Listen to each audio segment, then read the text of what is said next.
Zum einen bewirkt diese Erfahrung für Gilroy, dass schwarze Intellektuelle in einer ganz charakteristischen Weise empfänglich waren für die Ambivalenzen der Moderne.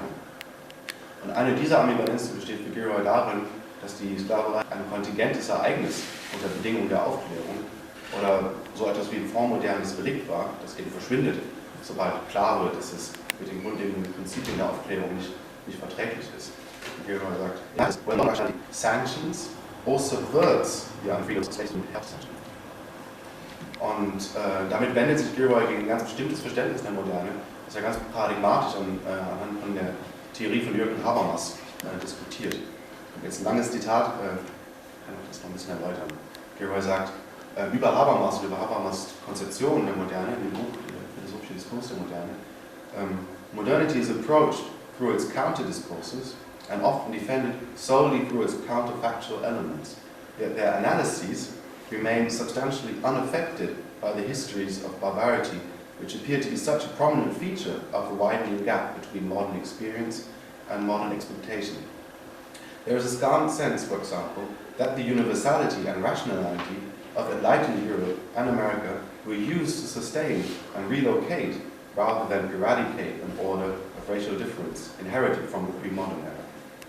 The figure of Columbus does not appear to complement the standard pairing of Luther and Copernicus that is implicitly used to mark the limits of this particular understanding of modernity. Locke's chronal interests and the effect of the conquest of the Americas on Descartes and Rousseau are simply non-issues. In this setting, it is hardly surprising that if it is perceived to be relevant at all, the history of slavery is somehow assigned to blacks. It becomes our special property rather than a part of the ethical and intellectual heritage of the West as a whole. Und das erinnert gegen dieses Verständnis der Moderne ein, gar nicht mit der Tatsache begrifflich umgehen können, dass dieses Phänomen des Klassen in gewisser Art und Weise erst durch die Rationalität, die moderne konstruktiv ist, ermöglicht wurde.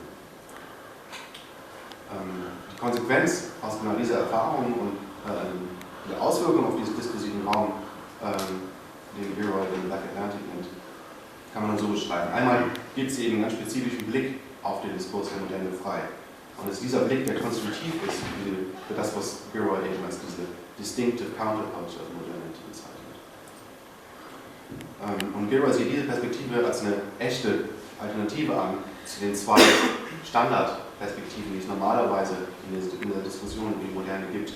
Und diese eine ist, wie er sagt, uncritical and complacent rationalism, also ein unkritisches Verhältnis zu einem verengten Rationalitätsverständnis in der Philosophie der Aufklärung.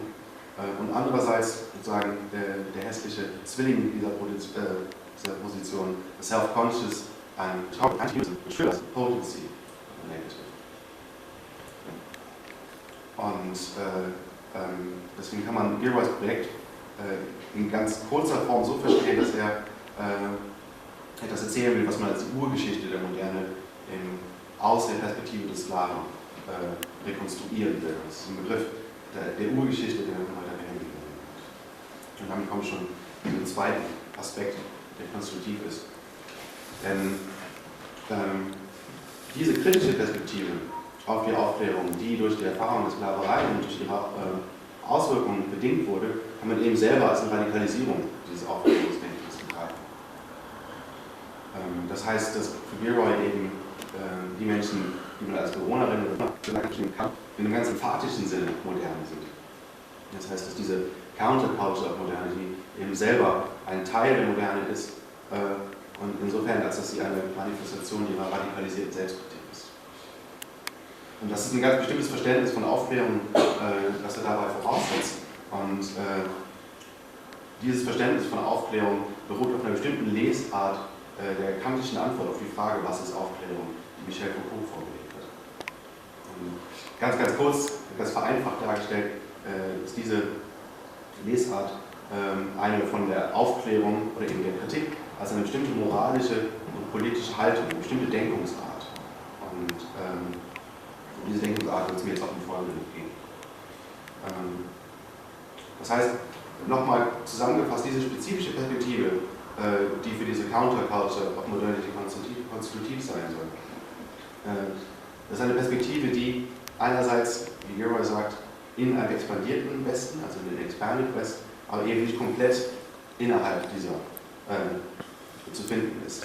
Und diese Doppelung, einerseits sozusagen Teil des Diskurses der Aufklärung zu sein, andererseits irgendwie außerhalb ihrer zu stehen und sie von außen sozusagen kritisch zu betrachten, ist das, was Gilroy als Doubleness oder mit einem Begriff von wie Dubois oder Du Bois, je nachdem, wo man es anonymisiert aussprechen will, Double Consciousness.